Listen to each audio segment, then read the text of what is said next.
السلام علیکم ورحمۃ اللہ وبرکاتہ۔ ناظرین محترم، آج میں اس ویڈیو کے ذریعے سے 12th جماعت میں شامل نصاب کتاب ہدایت العربیہ الجزء الثانی کا قسم النثر یعنی کراس سیکشن کا دوسرا سبق پڑھانا چاہتا ہوں۔ ناظرین، طلبہ و طالبات، دوسرے سبق کا عنوان ہے من الاحادیث النبویہ یعنی احادیث نبوی۔ آپ کو یہ معلوم ہونا چاہیے کہ اس سبق میں جملہ 12 احادیث ہیں۔ حدیث کے متعلق آپ سب یہ اچھی طرح جانتے ہیں کہ حضور اکرم صلی اللہ علیہ وسلم کی بات کو، حضور صلی اللہ علیہ وسلم کے کام کو حدیث کہتے ہیں۔ اسی طریقے سے ہر اس کام کو بھی حدیث کہیں گے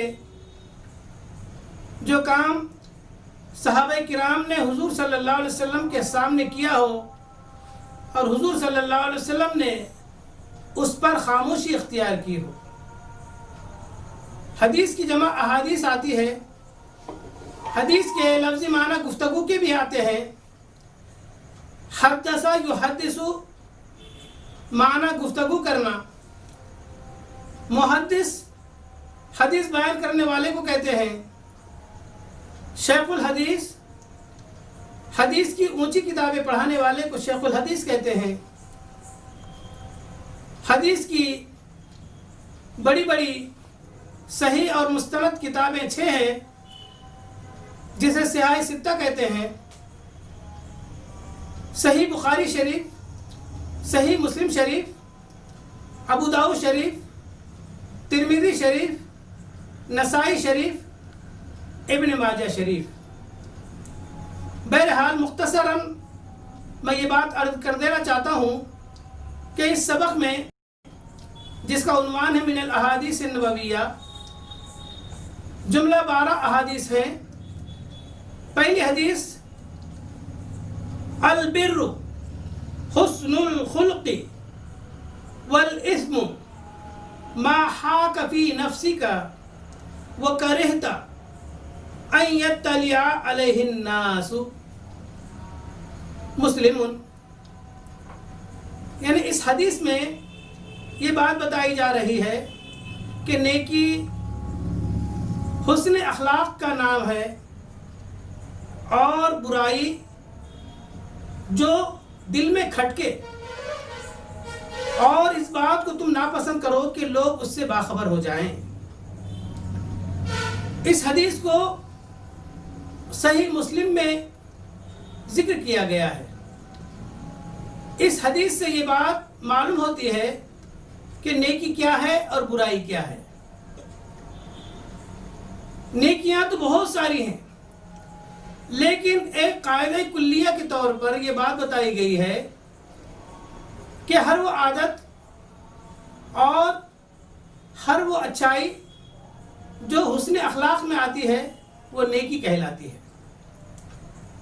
حسن اخلاق کی بہت زیادہ فضیلت بیان کی گئی ہے احادیث میں، یہاں تک کہ حسن اخلاق کو نصف ایمان کہا گیا ہے۔ حضور اقدس صلی اللہ علیہ وسلم نے ارشاد فرمایا ان اثقل شیء یوضع فی المیزان یوم القیامت خلق حسن۔ قیامت کے دن نامہ اعمال کے ترازو میں سب سے بھاری اور وزنی جو چیز ہوگی وہ حسن اخلاق ہے۔ حضور اقدس صلی اللہ علیہ وسلم نے ارشاد فرمایا بُعِثْتُ لِأُتَمِّمَ مَكَارِمَ الْأَخْلَاقِ، مجھے اس لیے بھیجا گیا تاکہ میں اخلاق حسنہ کی تکمیل کروں. قیامت کے دن بھی جو حساب کتاب ہوگا وہ نیکیوں اور برائیوں پر ہوگا. فَمَنْ يَعْمَلْ مِثْقَالَ ذَرَّةٍ خَيْرًا يَرَهُ وَمَنْ يَعْمَلْ مِثْقَالَ ذَرَّةٍ شَرًّا يَرَهُ، جو کوئی ذرہ برابر نیکی کرے گا وہ اسے دیکھ لے گا، اور جو کوئی ذرہ برابر برائی کرے گا وہ بھی اسے دیکھ لے گا. بہرحال نیکیوں کو اپنانا ہے اور برائیوں سے بچنا ہے. اور برائی ہر اس کام کو کہتے ہیں جو دل میں کھٹکے، دل میں انسان دل اسے جھنجھوڑے اور دل ہی اس کو برا محسوس کرے، سمجھو وہ برائی ہے. اور برائی کا دوسرا وصف یہ ہے کہ تم جس بات کو ناپسند کرو کہ لوگ اس سے باخبر ہو جائیں، لوگ اس برائی سے واقف ہو جائیں، تو سمجھو کہ وہ چیز بری ہے.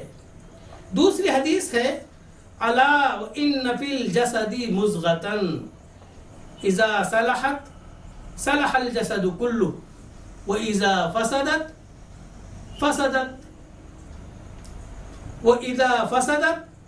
فسد الجسد كله الا وهي القلب.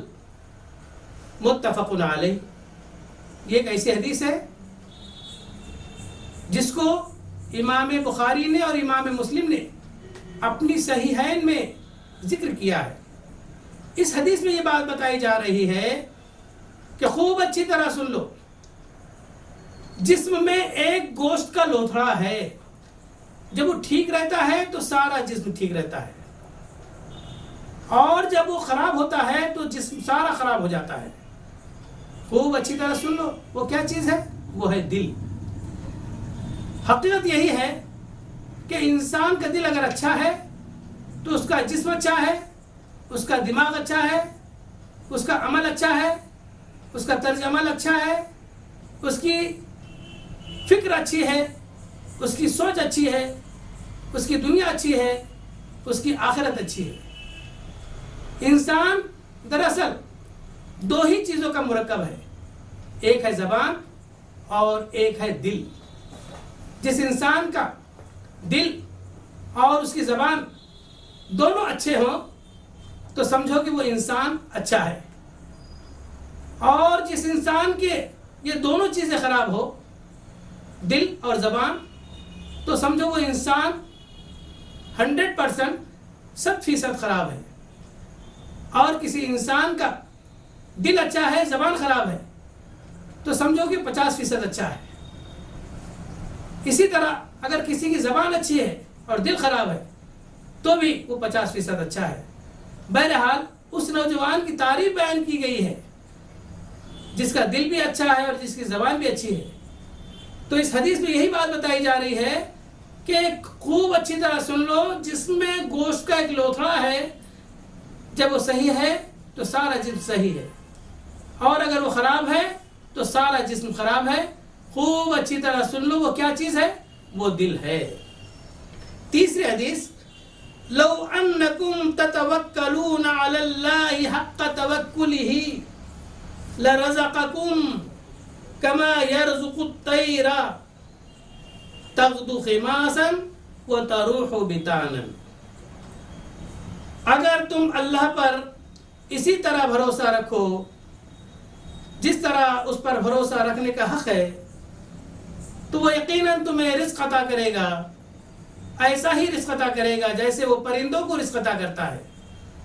تم دیکھتے ہو کہ پرندے صبح خالی پیٹ اپنے گھروں سے نکلتے ہیں اور شکم سیر ہو کر شام کو اپنے گھر لوٹتے ہیں.